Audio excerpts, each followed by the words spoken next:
but they're not hyperactive. So that's the one I would focus on more, honestly, because that has to do with being able to, and that'll help the mental processing aspect of things that you're worried about as well, which is, it's more about all the things you can do to improve attention. And now we're talking about things like sustained attention. So that means paying attention to something for a period of time that's longer than what we're comfortable with. So that you shape up gradually, right? And you can start with topics that the child is interested in, and then gradually increase the duration of time and ask questions about it.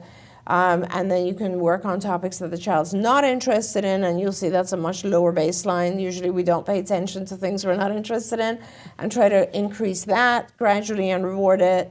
Then there's like divided attention, which basically means that I am watching TV and there's something going on in the kitchen, and I should be able to continue to watch TV, but kind of have an idea of what's going on in the kitchen as well.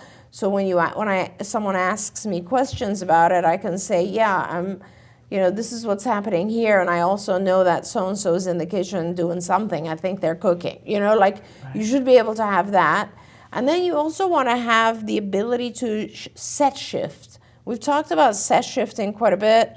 And this is the ability to go back and forth between multiple different things. Like here on this show, we go back and forth.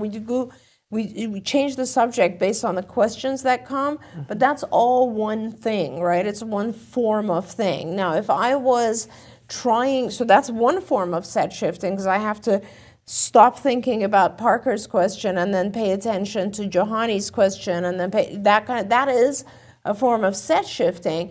But the more kind of difficult form of set shifting is being able to switch between two different modalities of our brain functioning, right? So as I've mentioned before, a good way to test this is having your child go, like, you take a piece of paper and you write out on the paper A, B, C, D, E, that kind of thing, and then also scatter 1, 2, 3, 4 numbers, right? And then you ask your child to go from 1 to A, to draw a line, 1A, 2B, 3C. That's a very hard exercise, and that's something that you can practice with your child if they have a difficult time with it. That helps a lot with set shifting. Another thing that you can do is this test called Stroop, which is kind of interesting, and whoever did this testing can also administer that test, which is, a lot of you may have seen, it's the test that gives you colors, the names of colors, but in different colors. So in other words, first you'll have the words blue, yellow, green, red, and the blue is written in blue, the yellow is written in yellow, the word green is written in green, and so on. And then as you go down the lines, those change.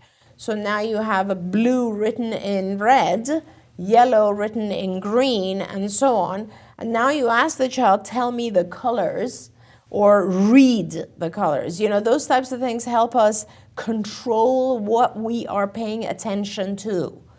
Another really good way to do this is those things where you have a whole page of stuff. What is it called? Find Waldo. Word search? No, word searches help too. The ones where it's Where's Waldo? Where's Waldo, right. Where you have to find something. That helps sustain attention too, because you have to keep looking at something in detail. Those types of mind activities really help with attention. Tracking an object and being able to indicate that you see the object as it moves is also an exercise. There's a lot of exercises. You can actually look these up. What are some exercises that will help attention? And there's tons of them There's online. Games on that you can get apps that are games. Don't forget, you can watch Ask Dr. Doreen live every Tuesday morning at 10 a.m. Pacific time. We hope to see you there. Thank you and good afternoon. This is Sam Vaughn for Sam Sports Report. Let's do dysgraphia today.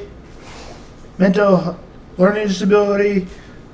Dysgraphia is also known as a written expression and as a type of learning disorder, that it can make it hard for a person to write as well as other people. Their age and education level is neurologically conditioned that can affect a person's ability to write letters and numerals. Learning Disability Association of America, Dysgraphia. We do more on my story. Becoming a parent, I had dysgraphia probably for the first time. Write your name, so like I did in third grade or first grade, or even before that, I would put my whole hand around a pencil. I would write, and I would have white welts on my fingers. Some people with dysgraphia learn how to write better with cursive. However, that was not the case for me. It was even worse. Learning to trace in sand kind of helped a little bit. My handwriting has been hard for me to read. When I had a short answer or a short essay in college, I would have a scribe resource room. Long division problems was always hard for me to keep up at order. At least my dad would have me help me with newspapers on division problems. I couldn't write my name neither until I was 8. Another problem that came along with dysgraphia was tying my shoe, which led to 8. I have problems with directions left and right. I also had problems with getting good at sports. In baseball, in Game 1, Texas and Tampa Bay, Game 2, 3:08 Eastern. Nathan Eovaldi will go for the Rangers. Eddie Eflin will go for the Rays. Toronto and Minnesota, Game 2 at 4:38. ESPN, Jose Brios will go for the Jays, and Sonny Gray will go for the Twins. Arizona at Milwaukee, Game 2, 7:08 Eastern Time. Zach Glenn will go for the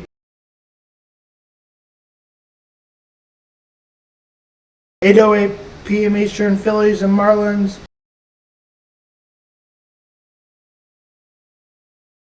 Roxton Garrett will go for the Marlins, and Arron Nola will go for the Phillies. Game time is at 8:08 Eastern Time. This is Sam Vaughn for Sam's Sports Report and Sam's Learning Disability Day. Rays 4-0. Jordan Montgomery got the win and the loss. Tyler Glasnow in the loss. 4-0 was your final. The Rays lead the series 1-0. The Rangers lead the series 1-0. The Twins beat the Blue Jays 3-1. The Milwaukee